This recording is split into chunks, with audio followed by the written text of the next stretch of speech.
हरियाणा के सीनियर मंत्री कहे जाने वाले अनिल विज की गाड़ी का शनिवार देर रात अंबाला में एक्सीडेंट हो गया।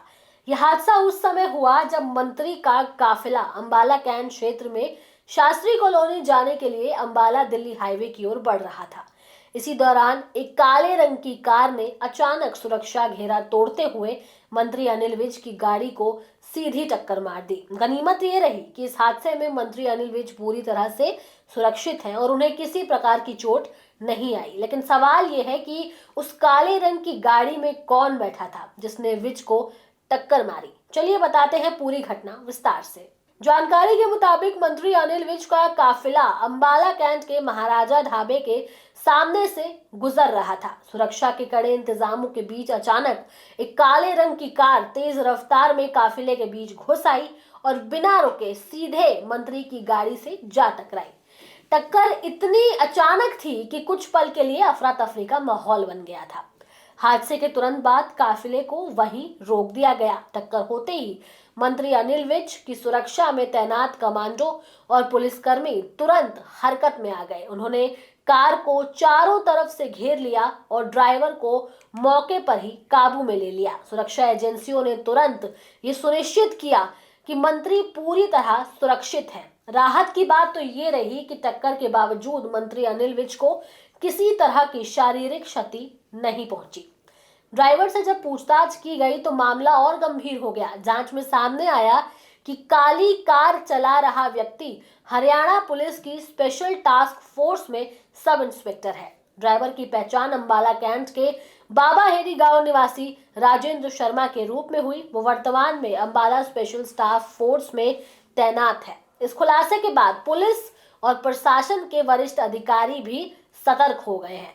बताया गया है कि हादसे के वक्त मंत्री अनिल विज वोल्वो S90 गाड़ी में सवार थे जो उन्हें आधिकारिक तौर पर उपलब्ध कराई गई थी। सुरक्षा मानकों के लिहाज से ये गाड़ी अत्याधुनिक मानी जाती है। टक्कर के बावजूद गाड़ी में बैठे मंत्री को कोई नुकसान नहीं हुआ, जिससे सुरक्षा व्यवस्था और वाहन की मजबूती भी सामने आई।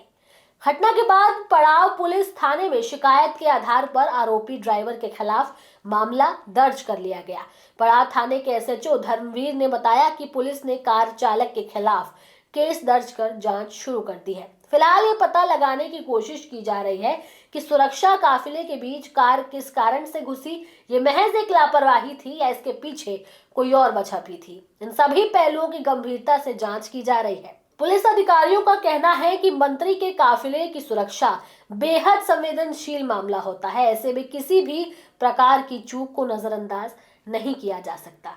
CCTV फुटेज, प्रत्यक्षदर्शियों के बयान और तकनीकी साक्ष्य के आधार पर पूरे घटनाक्रम की जांच की जा रही है। जांच पूरी होने के बाद ही आगे की कार्रवाई तय की जाएगी। और ये कोई पहला मौका नहीं है जब मंत्री अनिल विज के काफिले के साथ हादसा हुआ है। इससे पहले भी 7 जनवरी 2023 को भी एक सड़क दुर्घटना में उनके काफिले की एस्कॉर्ट गाड़ी को नुकसान पहुंचा था। उस समय मंत्री विज रोहतक से गुरुग्राम जा रहे थे। कुंडली मानेसर पलवल एक्सप्रेसवे पर पीछे से आ रहे एक ट्रक ने एस्कॉर्ट गाड़ी को टक्कर मार दी थी। टक्कर के बाद एस्कॉर्ट गाड़ी बेकाबू होकर आगे चल रही मंत्री की गाड़ी से जा टकराई। हालांकि इस हादसे में भी किसी को चोट नहीं आई थी और पुलिस ने मौके पर पहुंचकर ट्रक को कब्जे में ले लिया था। लगातार दूसरी बार मंत्री के काफिले के साथ हादसा होने के बाद सुरक्षा व्यवस्था को लेकर सवाल उठने लगे हैं। खासकर इस बार आरोपी ड्राइवर का खुद STF का सब इंस्पेक्टर होना मामले को और गंभीर बना देता है। प्रशासन के लिए घटना एक बड़ी चेतावनी मानी जा रही है। हालांकि पूरे घटनाक्रम के बाद सबसे राहत की बात यह रही कि मंत्री अनिल विज पूरी तरह से सुरक्षित है। उनकी सेहत को लेकर कोई चिंता की बात नहीं है। पुलिस और प्रशासन इस मामले को गंभीरता से लेते हुए जांच में जुट गए हैं ताकि भविष्य में इस तरह की घटनाओं की पुनरावृत्ति ना हो। कुल मिलाकर अंबाला में जो हुआ ये हादसा भले ही एक बड़ा हादसा हो सकता है, लेकिन समय रहते सुरक्षा बलों की सतर्कता और किस्मत के चलते एक बड़ी अनहोनी टल गई। अब देखना ये बाकी है कि STF के सब इंस्पेक्टर से पूछताछ में क्या सामने आता है। ये उसकी चूक थी या फिर इसके पीछे की कोई और वजह भी है।